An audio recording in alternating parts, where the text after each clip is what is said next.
자, 안녕하십니까. 평생 무료 주식 투자에서 전해드리는 종목 진단 시간 가져보도록 하겠습니다. 시장이 상당히 좀 발빠르게 움직이고 있는 모습이 나타나고 있어서 상당히 매매하시기 힘드실 거라고 생각이 듭니다. 예, 하지만 그런 가운데서도 충분히 수익을 낼 수 있는 종목들은 남아 있다라고 좀 보고 있지만 일단 최근에 가장 좀 이슈가 됐던 종목들 위주로 말씀을 드리려고 합니다. 첫 번째 종목 카카오인데요. 어, 카카오가 최근에 이제 가장 큰 이슈가 이제 카카오 M과 합병을 했습니다. 네, 카카오 M과 합병을 한다라고 해서 예, 합병을 했죠.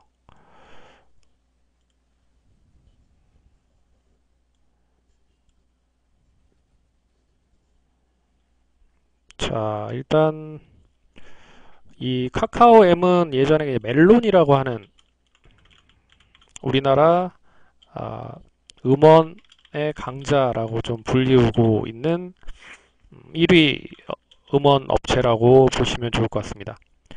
근데 이게 일단은 뭐 카카오엠과 카카오가 시너지가 과연 있을 것이냐.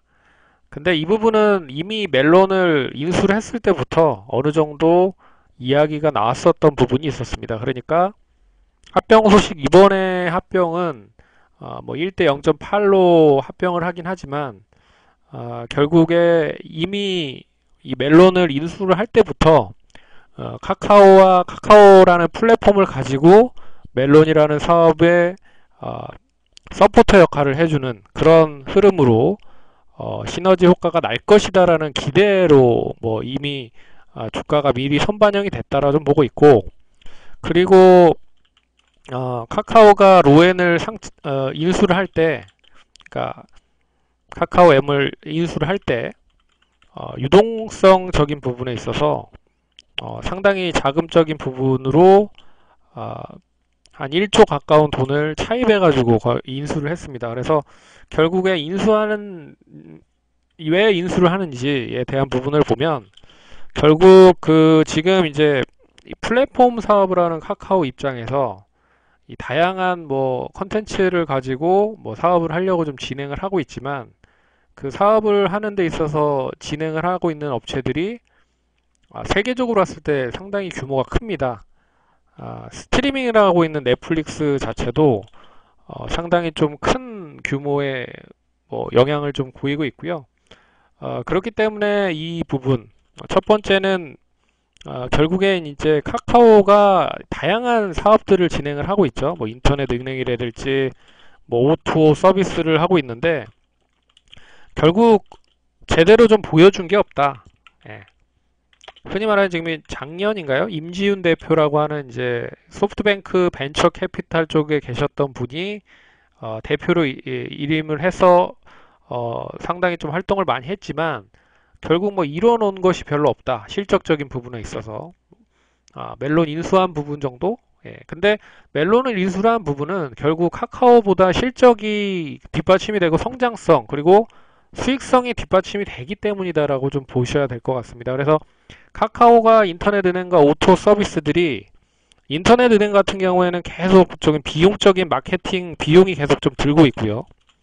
이게 마무리가 돼야 됩니다. 결국에 지금 이제 인터넷 은행에서 상당 부분 다양한 신규 고객들을 확보하기 위해서 편의점에서 무료 수수료를 받고 이제 인출이 되죠. 그러니까 이런 비용까지 다 카카오가 부담을 하고 있다는 뜻으로 보셔야 될 거라 보고 있어서 결국은 비용적인 측면이 만만치 않다. 그리고 오토 서비스도 결국 뭐 막상 뭐 여러 가지 업체들을 인수를 했지만 수익이 나고 있는 업체는 딱히 없다. 그렇기 때문에 수익성적인 부분에서 일단 카카오 M과 합친 부분이고, 그리고 시너지에 대한 효과는 이미 반영이 됐다. 예, 그래서 최근에 지금 수급적인 흐름만 보더라도 기관과 외국인이 계속적으로 매도를 하고 있다. 예, 그러면 이게 언제까지 매도가 나올 것이냐? 신주 상장일이 9월 18일입니다. 그러니까 이때 합병이 돼서 신주로 상장이 된다라고 보시면 돼요.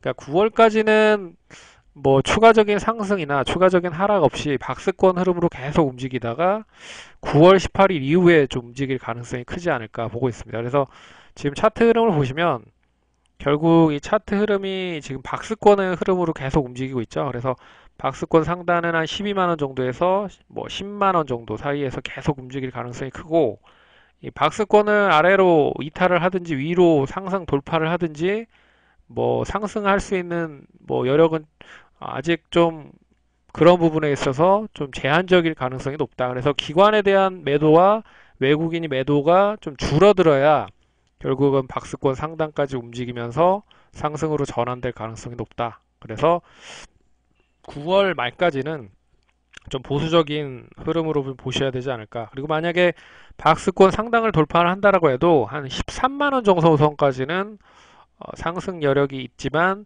추가적인 상승은 좀 제한적일 가능성이 높다. 그래서 자리를 잡아야 된다라고 좀 보고 있습니다. 그리고 두 번째 종목은 FNF인데요. 이 FNF는 뭐 잘 아시다시피 의류 관련된 업체입니다. 의류 관련된 업체인데, 뭐 흔히 말하는 제품에 대한 라인업을 한번 볼게요. 제품의 라인업을 보면 디스커버리, 그리고 MLB는 메이저리그 용품 같은 모자 같은, 그리고 자켓 같은 이런 뭐 재화 같은 뭐 이런 부분들을 일단 가져와서 판매를 하는 부분이고, 근데 의류 관련된 업체들이 대부분 아시다시피 이 대북 관련주로 엮이는 종목들이 상당히 많습니다. 뭐 신원도 그렇고 그리고 쌍방울도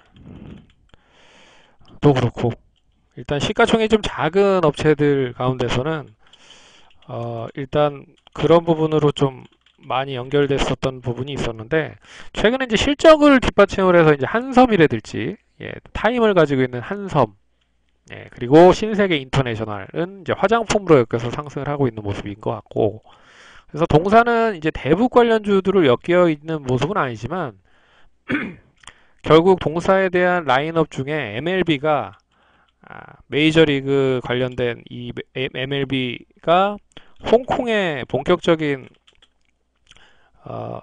오프라인 매장을 한 7개 정도 진출을 했습니다. 그래서 신규 매출에 대한 부분이 이제 해외 쪽에서 나오고 있고, 이뿐만 아니라 이제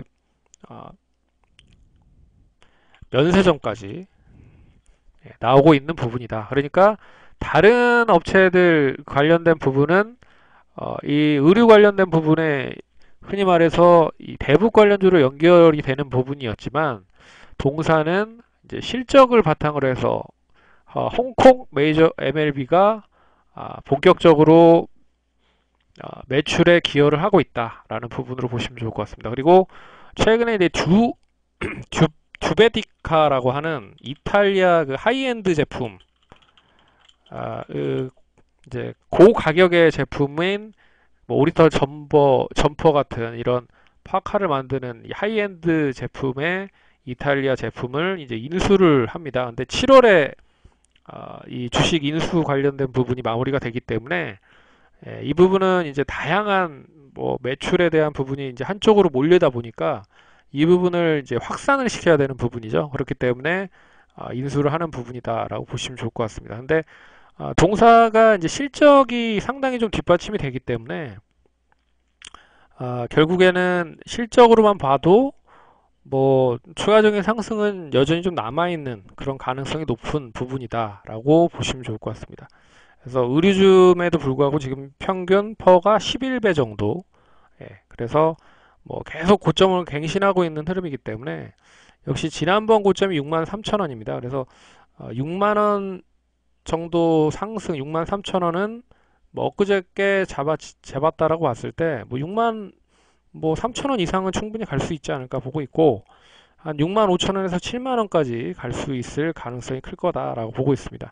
그래서 쉽게 지금 이제 이틀간 급등 나왔고 오늘 단기 좀 조정이 나왔는데, 뭐 하루 이틀 정도 더 조정이 나올 가능성도 있지만 일단 뭐 오늘은 IT주들이 워낙 좀 잘 갔다라고 하는 부분에 있어서 쉬어가는 흐름이라고 보고 있고요. 그래서 쉽게 대응을 하시기 좀 못하겠지만 일단 뭐 리스크를 어느 정도 안고 들어가신다라고 하시면 한 54,000원 정도 보시면서 매수를 하셔서 단기 63,800원 고점 잡고 65,000원에서 7만원까지는 상승 여력 남아있다. 그렇게 보시면 좋을 것 같습니다. 그럼 좋아요, 구독하기 많이 눌러주시고 시장 흐름이 어떻게 보면 최근 이제 IT 쪽으로 슬슬 좀 넘어가는 흐름입니다. 그렇기 때문에 뭐 개별적인 종목들도 있지만 IT 관련 종목들을 한번 잘 염두에서 보시는 그런 전략이 중요할 것 같습니다. 그러면 이것으로 진단 마치도록 하겠습니다. 감사합니다.